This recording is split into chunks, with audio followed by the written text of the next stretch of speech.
Welcome, my friends, to the Redallover Away-in Show with me, Andy Simcox. In this show, I'll be talking to friends old and new about their team who are due to face the mighty Reds shortly. We'll cover topics such as their team's formation, style of play, players to watch out for, strengths, weaknesses, their aspirations and hopes for this game and for the future. But before all that, let me tell you a story. Once upon a time, a long time ago in the annals of history, a 4-year-old boy was walking down Oakwell Lane, holding tightly onto his dad's hand. He was then lifted over the turnstile and they made their way around the ground to be able to watch the team. His dad put him on his shoulder on the cob so he could watch his heroes such as Barry Murphy, our longest serving player. Fast forward 60 odd years and that hero is still around as an ambassador of the club, and the cob is now an all-seater stand named after the legend, the Barry Murphy stand. That 4-year-old boy is now finally back on the away end. Enjoy the show. Roll the titles. A very warm Redallover welcome to Russ Johnson of the Scarf Begara Wore. Brilliant name, and remember him well, Danny Begara. Remember him very well. The Uruguayan, your manager went in. He was a manager for a number of clubs in our area. Russ, he was at Sheffield Wednesday, Sheffield United, Rotherham, and Doncaster. All the ones that are that surround us. So, tell us about your podcast, if you don't mind. Yes, thanks for having me on. So the podcast name itself, I'll start with that. It's a combination of two things. Obviously, Danny Begara, obviously we know him. People may or may not know he was the first foreign manager to lead an English domestic team out at Wembley. And he was really good for us. He's a legend for us. And we sing a song on the terraces called The Scarf My Father Wore. So it's just a combination of those two, really. That's what that is. We've been going 10 years.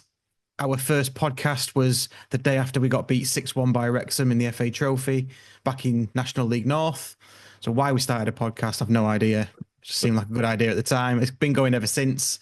Award nominated. We put about 2 or 3 shows out a week now. And yeah, love doing it. I guess it's like all of us, labour of love. Just love talking about football and talking about county. That's lovely. That's lovely. Let's get straight into about Stockport. 4th in the league, 50 points, playing well. You spoiled it for me. I told you before we started that in the home game for us at Oakwell, I thought we'd won 1-0 because it's the only game I've not been able to go to at Oakwell this season because I were away to Peaky Blinders event, like I've said to you. And I thought we'd won 1-0 till I looked later on and flipping Louis Barry equalised in added time. I'm glad he's no longer with you. That's just a personal thing because he scored against us like he scored against a lot of teams. So, yeah, 1-1. I'm told it was a really good game of football. So I hope for a bit more of it this time at Edgeley Park. Let's see. Tell us about your ins and outs. I know it's the transfer window, and I'll tell you about ours on your show if you like. But tell us about your ins and outs, because January is always a time when I want to pull whatever air I've got left, and you can see why it's been a long January for me. So tell me about your January. So we've done quite well, to be fair. I mean, Cosgrove aside, based on the reactions, and I suppose we'll come to that in a second. But yeah, done really well. We've got 5 in and probably about 4 or 5 out. Actually, Louis Barry was one of those, so you won't see Louis Barry on Saturday. Obviously, he's gone to Hull. Yeah, really pleased. We've got. The standout one for us is Owen Moxon, who's come in. He came in last night. I've been a fan of his for a long time. He was good in League Two for Carlisle. He was won promotion with Portsmouth in League One. Yeah. And when Carlisle beat us in the Wembley playoff final a few years ago, he was the man of the match. So he stands out. So I'm really glad we've got him. Cosgrove, that was probably the most underwhelming. I'm not just saying this because we're on a Barnsley podcast, on a Barnsley show, but the reaction that we got from our fans and your fans piling in on the X account, so to speak, did feel underwhelming. But he's been brought in for a purpose. We play a really a big target man up front in Carl Wootton. He's playing every game, every minute of every game, because we like to play that way, and he's got no support or no backup. So it's probably to give him a rest and let Cosgrove be a nuisance up front. That makes a lot of sense. I mean, we're mixed feelings about. Don't always believe everything you read on social media. It's not. It's not. I don't think it's always normal fans that post on social media. No. To put it mildly. Last season, Cosgrove scored 6 goals for us. 3 of them came in the playoff semi-final tie against Bolton. And I can only tell you that in the semi-final, both games, he was absolutely outstanding. He'd not done much early on in the season, but he came in on then and he was unplayable. He was really, really good against Bolton, both home and away. And so we expected really big things. This season, I have no idea, Russ, why it's like it is. Because he scored early on-ish. And he thought, well, maybe he's gonna crack on and he's gonna show that form. He just hasn't. I don't know if it's about a poor fit between club and player, but our new manager, Darryl Clark, clearly doesn't rate him. Obviously, he was going to sell him, but let him go out on loan, which we thought might happen for Cos's sake, really, because the manager clearly, as far as I'm concerned, didn't trust him. Even last week against 0-0 draw, a bore draw against Burton, we were trying to push to try and score a goal, and we didn't bring him on. We took a forward off and put what was essentially a left wing back on. It just didn't come on. It's very mixed. I'm glad he's gone for his benefit as well as ours, because he weren't getting a game. He'd come on for a couple of minutes, and that was it. And he couldn't do anything. I have to say, when I've seen him play the most recently, as I say, in brief substitute appearances, he might be 6'3", 6'4", but he's about 4'6" when he jumps. And it looked, I don't know what it was all about, because I said last year, it looked like he couldn't control the ball. He couldn't shoot. He couldn't do anything. Couldn't hold it. He seemed to be more interested in scrapping with defenders. I will say I think he's had a rough ride from referees when he has played, because I think some referees, as soon as he comes on the pitch, as he's crossing the line, the referee would give a foul against him. He could be ragged about, pulled all over the place, and the foul would be given against him. So we've had a couple in the distant past, but not anybody quite like Sam Cosgrove. I don't know what referees are seeing sometimes, because sometimes it's just not fair. He could have had a number of penalties for us, but not getting them. So I hope for his benefit and for your benefit that he is what you want him to be. He hasn't been for us, and it's far from surprising that he's gone. He's out of contract, I think, at the end of the season. So I don't think it's at all surprising to any Barnsley fan that he's gone. What is a bit surprising is that he's gone, and we needed another striker, or at least one striker, possibly two, and we got one in. Might be brilliant, but untried, from the third division in France, so untried. But then we've let Cosgrove go, so our attacking options are very limited, which I can talk about later. So I hope he does. I hope he does well for you. We'll see. You got a few others in, haven't you? Over the window. Yeah. So we got an Icelandic lad who's broken the Icelandic goal scoring record, Anderson. So he's he's been thrown into our emerging sort of talent pool, but he's been on the bench. So I expect he'll get bit parts to play. Got a defender in Hills from Norwich on loan. And Cosgrove, yeah, said him already. Oh, Hamilton is the other one from Middlesbrough. So he's kind of like the Barry replacement.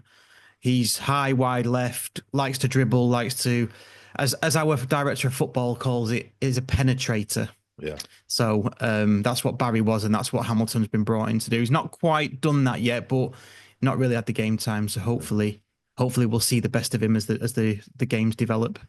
So having come up last season, it sounds like you're quite happy with the way the season's going for yourselves. Yeah. Well, what people might not realise is, with all the circus surrounding Wrexham, we've got our own investment. So our owner's his aim is the championship within 7 years, and we've got another 2.5 years to do that now. So we've spent our way out of the National League, not so much out of League Two.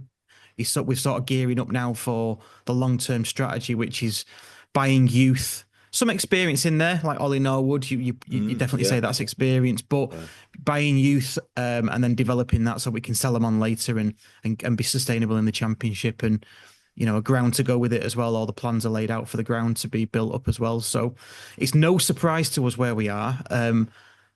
That said, I was hoping for anything above 12, but now we're in the playoffs.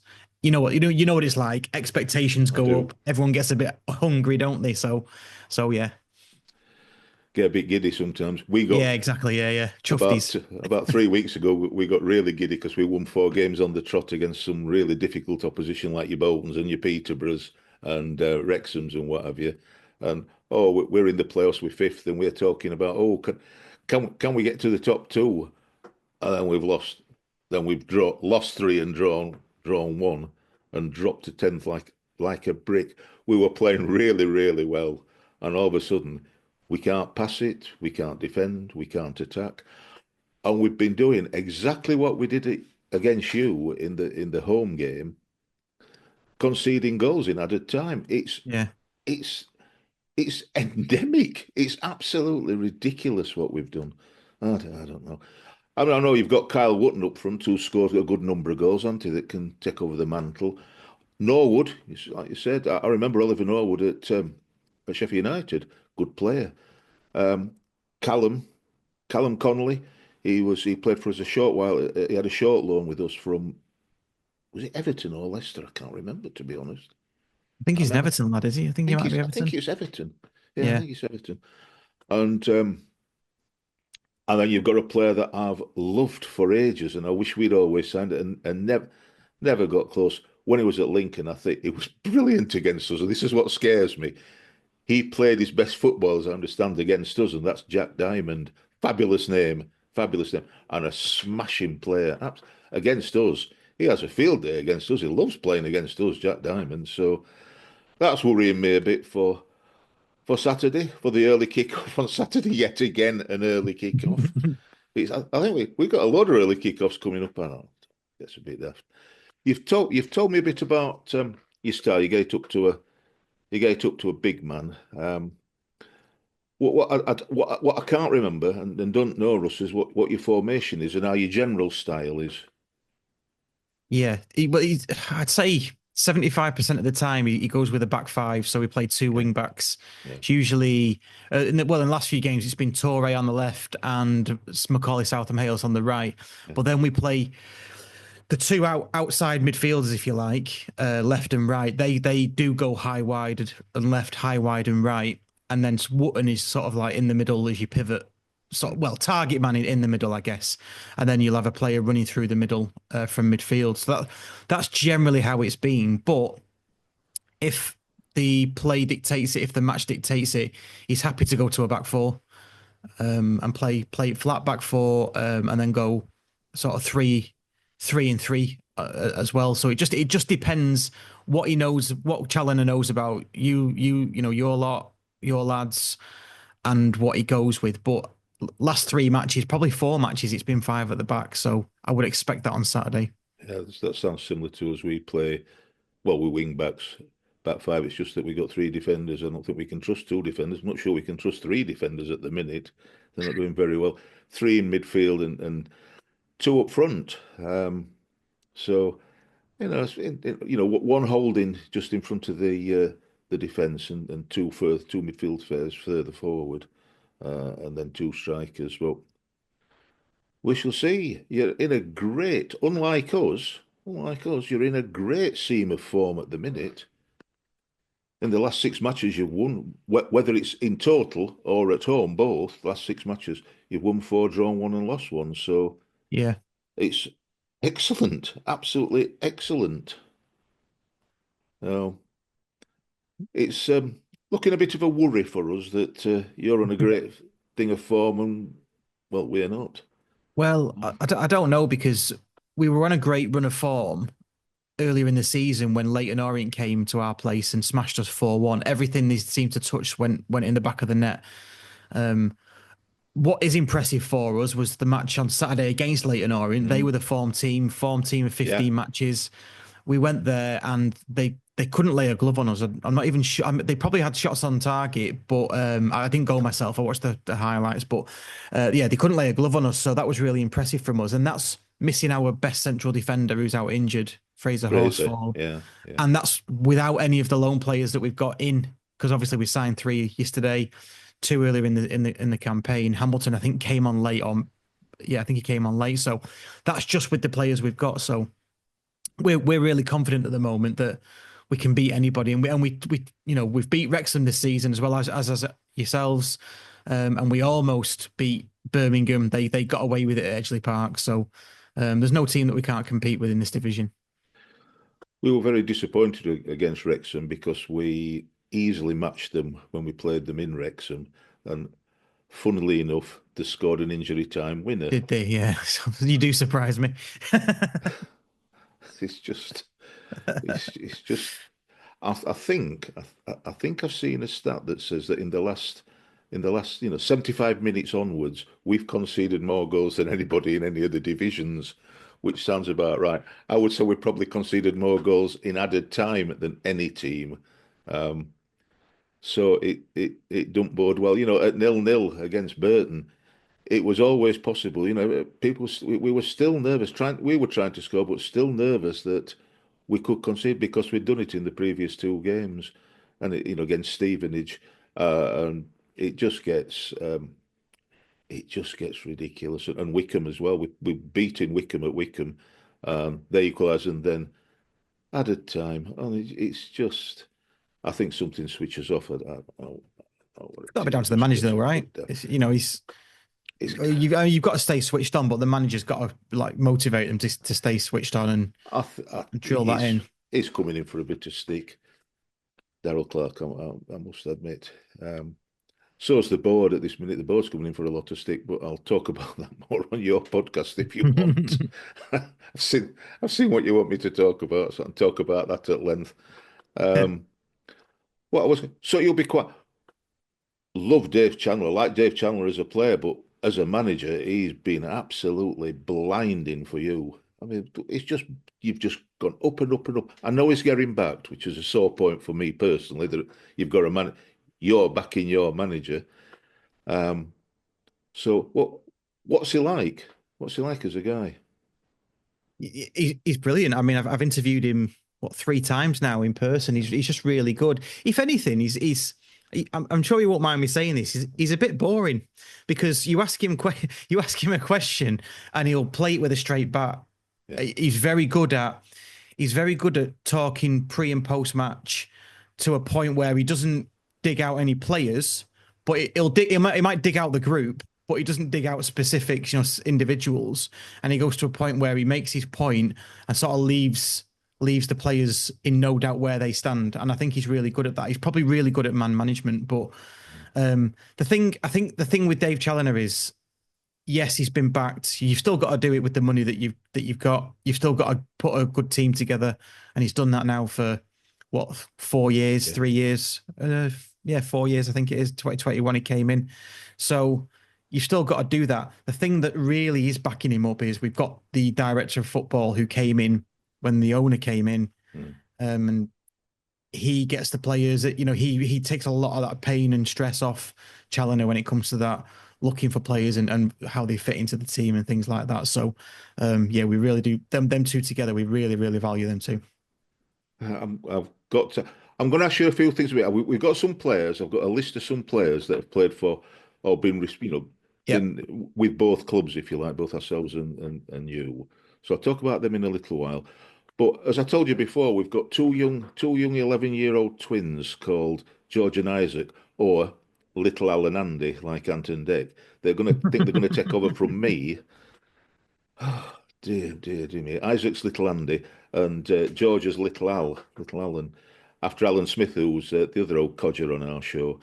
So I'm going to get them on to ask a few questions of you. So if you want to take offence at anything that they ask, do so. And if you want to complain about them, do so. And I'll take them off air. Okay. I'll stop them being on the show Okay. because this is as it stands, this is my only way keeping them under control by letting them have a little taste rather than trying to take over completely. So I'm going to put them in a minute for the first question, and it's about the team and about your players. So here they are, us for the first question. Who's your tumbled auntie? The one that's going down in the box like he's been shot by a sniper. That's a really good question. It would have been. Don't encourage him, Russ. Don't encourage him. Encourage him. No, it's a good question because it's hard to answer. I mean, even Louis Barry, because he was twinkle toes, he didn't really go down in the box. We don't really have anybody that we see as like really drops in the box. Kyle Wootton is probably a bit like how you've described Sam Cosgrove. He spends 70 minutes in a headlock, grappling defenders. So he's likely to go down. Don't know. It's a tough one. Let's say Jack Diamond is probably the one that is likely to go down if he gets into the box, because again he's a twinkle toes as well. I like Jack Diamond. Right, I'm gonna. Oh, do you know, this is going to wear a bit thin for me. It's not news. It's new for you, but it's not news for me. I'm sick of them. But here we are anyway. I'll put them on for the second question, Russ. Okay. Why don't you support a good team? Yeah, like Liverpool or Manchester City. Or best of all, Barnsley. Right. Well, the first one, let's rule out Barnsley because I'm not from Barnsley. I'm from Stockport. Oh, your heart bleeds. Oh, you could have built up to it. You didn't have to be so brutal, Russ. Oh, So yeah, it's dead easy from Stockport, born in Stockport. A lot of people, especially growing up, do support a City United, but we call them town traitors. So yeah, it's just county. It's just county. We have a song on the terraces. Am I allowed to swear? You'll hear it probably. Not allowed to swear. Anyway, I'll bleep it out. We have a song on the terraces that says United are poo, City's worse. We always put the county first. There you go. How long have you supported them, and how did you get into supporting them? So I'm in my mid-40s now, so I've been supporting them since the early 90s, late 80s, early 90s. And my dad took me, who's a City fan, believe it or not. He took me as a kid, and then To Stockport? did. Yeah, to county. Stockport. Yeah, because it was local and cheap. So yeah, and that's how it started. A northern dad. Well, yeah. Yeah. Worked out well. Your season tickets are a lot cheaper than Manchester City's, that's for sure. Well, yeah, absolutely. And United's, 66 quid a ticket at United, isn't it? I try not to think about it. No, I don't want to think about it. It's too much. It's stratospheric. It's also insane. That's what it is, Russ. It's just insane. Right. I'm going to get a put 'em on for the third question. What is the one game that you would like to relive again? So it's probably going to be the 2-1 away at City when we beat them and Tony Dinning scored the penalty.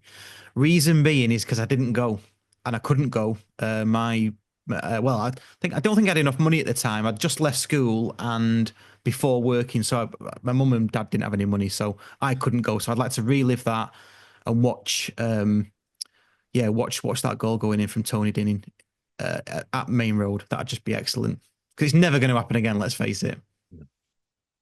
Well, you never know. You never know. We went to Old Trafford this season in the cup, and nearly beat them, just happened to lose 7-0.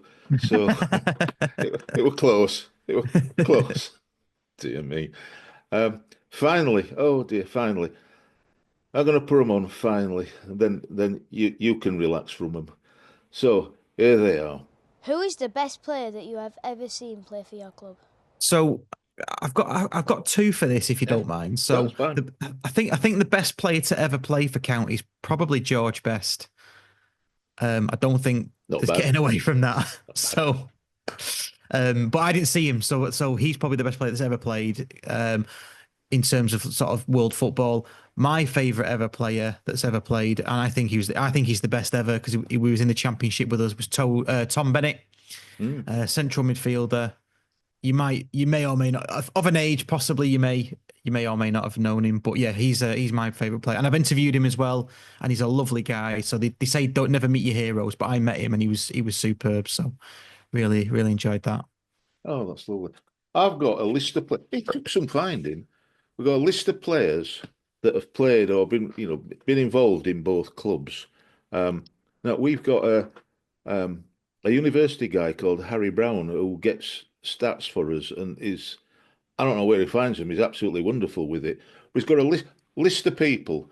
Well, I got this list and then he filled it in and he's gone a bit rope-a-dope with it. So I'd got Liam Dickinson, Alan Ugly, might not mean up to you, but it does to Yeah, me. I've met him. Adam Yeah. Hamill, Roger Wilde, Chris O'Grady, Callum Connolly, and of course, tumble down Ted himself, Sam Cosgrove, because he will go down. Yeah. So I just asked, I just asked Harry if he could get me some, bits of information, and this is what he told me.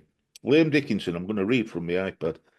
Played for 21 different clubs, including Stockport twice, where he is a cult hero. I don't know if you He know that, but he's is. a cult hero, Yeah. especially in his first stint when he got his first pro contract and scored 33 goals in 94 games for the club.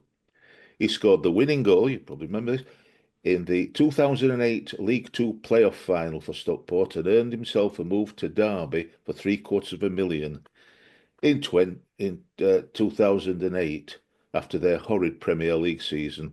I was gutted that they came down with the least number of points ever. Gutted. Not really. Dickinson then signed permanently for the Reds for most from Brighton in 2010 after multiple loans to various clubs. But he never started a game for us, so it's tenuous to put it mildly. He was sent out on loan to Walsall and Rochdale and then ended back up at Stockport in 2013 where he scored one goal in 13 games. So that's Liam. Alan Ugly, who I do remember because I am really that old, born in Darton, which is in Barnsley, but only made a handful of appearances for us. He only made 9 appearances and sold to Manchester City in 1963 after a year at Barnsley, where his career started to pick up and he played 80 times for City. That led him moving to Stockport, for whom he played 240 times and spent 8 years at the club. He was the youngest Football League debutant ever in the Football League when he was at Barnsley.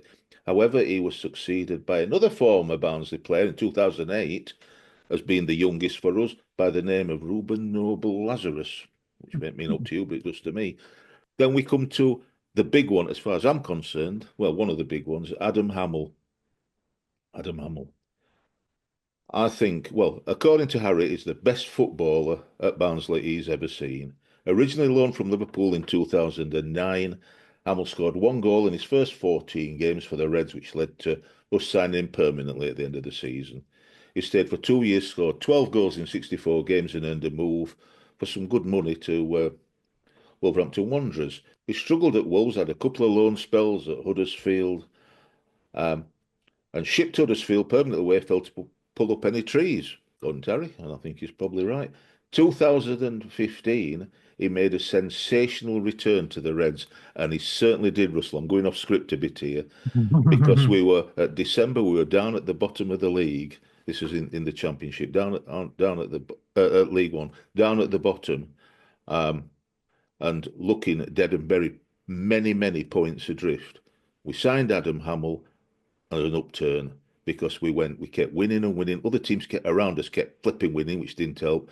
But we just made it to the playoffs, having been right at the bottom, made the playoffs.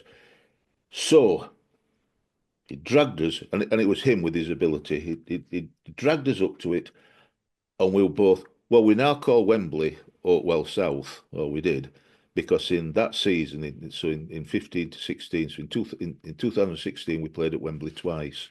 We played in the Johnson's Paint Trophy, and it was the last time it was ever the Johnson's Paint Trophy, so we won it. We were last winners of it, where we played Oxford, beat Oxford 3-2, and Hamill scored an absolutely amazing goal. Went on a mazy run from inside his own half and unleashed an unstoppable shot. Brilliant. And then topped it by us beating Millwall in the playoff final at Wembley a few months later, going on a similar run, similar goal, smacked it, won the game. Released 2 years later, but he only made 4 appearances for you at Stockport. Yeah. Picked him up. So that's Adam Hamill. So we most definitely got the best out of him. Yeah. Another one from our point, I'll not bore you too much. I'll try not to keep going too long. Roger Wilde, I think he's your current head physiotherapist, isn't he? No, he has been for a long time, but he left. He left. He left a few years ago. But yeah, he's a legend. Yeah, yeah. Well, we knew Roger through Sheffield Wednesday. You know, he joined us he was at Sheffield Wednesday in 72. Joined us in 85 and played around at different places like Oldham, Sporting Lisbon, Sunderland. For us, he scored 19 goals in 52 games. But then he finished his career with you in 88 to 89 and scored 12 goals in 26 games. Mm-hmm. He got a physiotherapy degree and was the lead. Oh, he was brought by Danny Begara as the It's the Sheffield connection, you see. Because our chairman at the time was in Sheffield and part of Sheffield Wednesday or something, I think. The best bit he's packed in 98. You might not know this. You might know this, but I didn't. I had no idea. He formed his own band with another ex-Stockport player, Tom Bennett, who's my favourite player. About. Yeah. Yeah. And after a period of non-performing, the band Fracture, named after Bennett's fracture, the leg, broken leg, were reformed in 2006 and still perform in the Greater Manchester area, according to Harry. So I had no idea. So that ties them all together. You know, both Tom Bennett, Chris O'Grady, good for us. Good for us. Yeah, he was decent for us. Yeah. Scored 2 goals in 18 games in 2009. And then in 2013, he came to us on loan from Sheffield Wednesday and scored 6 goals in 16 games, which is good enough for us because we then spent, for us, a lot of money, 300,000 for him for the 13-14 season. We got relegated, but he'd done well. He'd scored 15 goals in 40 games and got a move for more money, 500,000 to Brighton, following our relegation. So it's fondly remembered. Oh well, a big strong lad with probably the biggest legs I've seen, the most powerful legs. I think you'd have needed to take an axe to knock him to the floor. It was that big, and then that takes us finally to Callum Connolly. Well, nearly finally. Callum Connolly, a 19-year-old, when he signed on loan for 1 month from Everton in 2016. And he played his first 3 pro games with us before going back to Everton, and then 7 different loan spells until he went to Blackpool in 2021 when his contract expired. In 24, released by Blackpool and signed for you in June 2024. And as far as I know, according to Harry, an ever-present since this season. And scored a goal. Yeah, not ever present. He has been recently because for Fraser Horse falls out, but he stepped up massively. Well, final bit of information. We've played you, according to Harry, we've played you 94 times. We've won 32, we've drawn 33, and you've won 29. Ooh. And again, it's the first time we've played them at your ground, played you at your ground since 2005. Yes. So hopefully it'll be, we've won 33, drawn 33, and you've still only won 29. But I get a feeling that you might hit the magical 30 figure. Yeah, get into the 30s, that'd be nice. Last but not least, Sammy Cosgrove. 6'3" or 5'6", depending whether he's trying to head the ball or not, whether he's trying to go down in the penalty area and all that. So his history with you is yet to be written. So TBD. I wish him. I wish him. I do wish. Apart from he's not playing on Saturday, so I You can't wish him can't, well can for he? Yeah, yeah. Saturday. But I do wish him well because, like I say, he was brilliant, absolutely brilliant against Bolton, and I have no idea what's gone wrong. He just didn't look. The last couple of times, just didn't look like he could play football, and we know he can. So it's hard to know. You know, footballers are human beings. So hopefully he'll rediscover the form that he had before at Portsmouth and do well for you. I sincerely hope so. I want all ex-Barnsley players to do well. So we'll see. Right then, we'll come to predictions. This is the bit I don't like. Well, I normally do. What I normally do, I'll tell, I'll come clean. Russ. What I normally do, we'll be doing our our show's full preview show tomorrow night, and I usually say that we're going to win 2-1. I always stick to 2-1. Um, but when I do the away end, we opposition fans like yourself, I lie and just say, oh, we'll draw or you'll beat your Lammers and all that.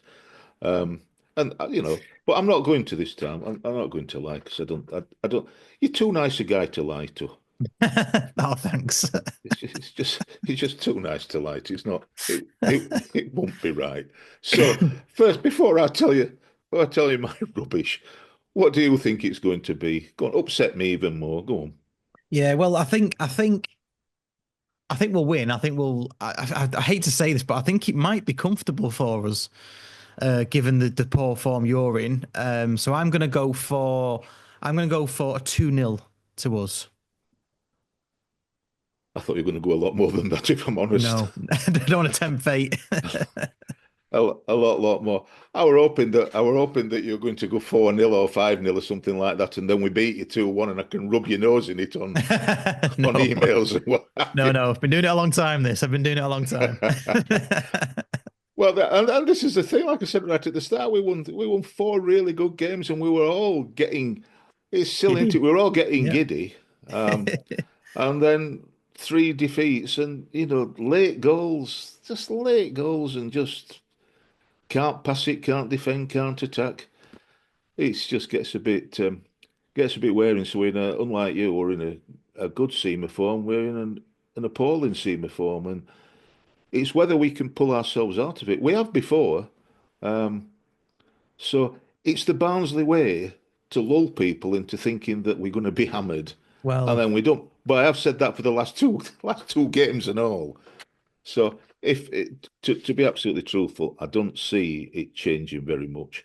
We had Mark Roberts sent off in the game against Wickham, which I thought it were a full-blooded tackle, but I think he got ball. It were a bit harsh, I think, so he missed out. But even with Mark Roberts playing in the centre of defence, it's we've been shipping goals late on, so it wouldn't surprise me at all if we concede a goal in the last 15 minutes or particularly in added time because it's what we're doing.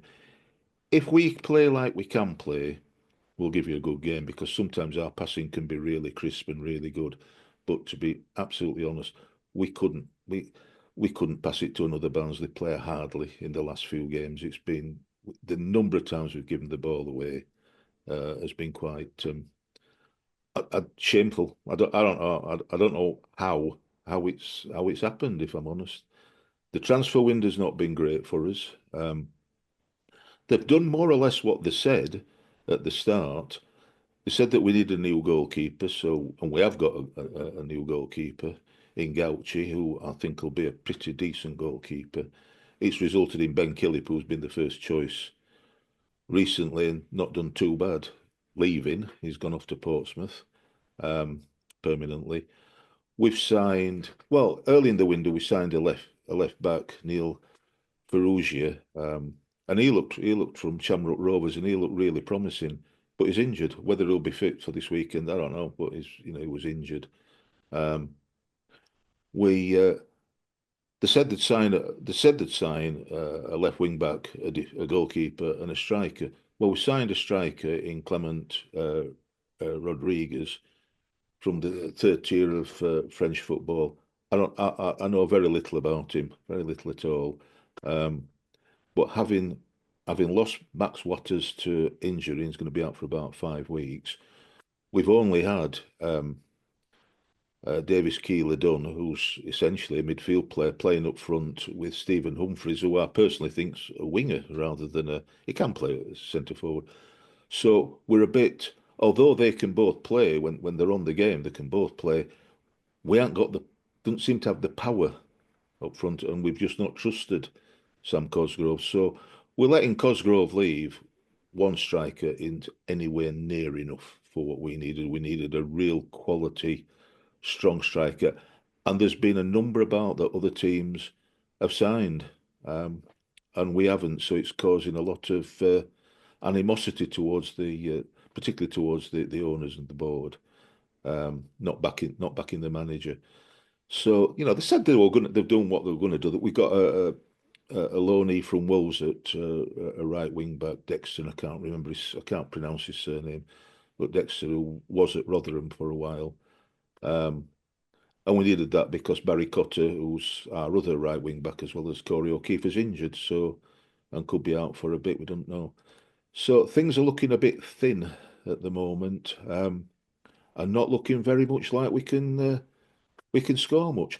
Or at least if we do score, like we did against Wickham, we can't defend. We go further and further back, and you'll get goals. What Wickham did was put a lot of high balls over our defence, and our defence, instead of heading it clear, were letting it drop over their heads, and Wickham were running past them and getting in on goal. So it was a bit, it was all over the place. It was a bit like Blackpool's own Charlie Caroli as a clown at the back. So hopefully that'll happen on Saturday. But like you, I think I'm being optimistic, saying that you'll win 2-0. We'll see. I'm not, and I'm going to say 2-0 on our show. I'm not even going to say 2-1 on our show to us. So, I'm not going to lie. But it's all a bit. It's all a bit down. People are a bit downhearted at the minute. So, from Stockport's point of view, being on a good run, it's a good time to play us. But you never know. You never know. It's still 11 against 11, Russell, and who knows? Who knows? I just hope you have an off day, but can't see it. Just can't see it, mate. So, anyway. On that note, can I just thank you for coming on the show, telling us about the Scarf Begara Wore, why it is that, why it's that name. That's an interesting thing. You did well not to swear. And I wish, after Saturday, obviously, I wish you all the very, very best for the season, because, the Wrexham bit has been a bit overshadowing and unfairly overshadowing. I think, it's... You've been remarkable in your rise of the last few seasons, so long may it continue. I hope you make it to the top two. Cheers, thank you. We'll see, mate. Right, thank you ever so much again for coming on. No worries. Cheers, Andy. Thanks for having me. Mate. Cheers. Finally, as Kenneth Wolstenholme said in 1966, there are some people on the pitch, they think it's red all over. It is now.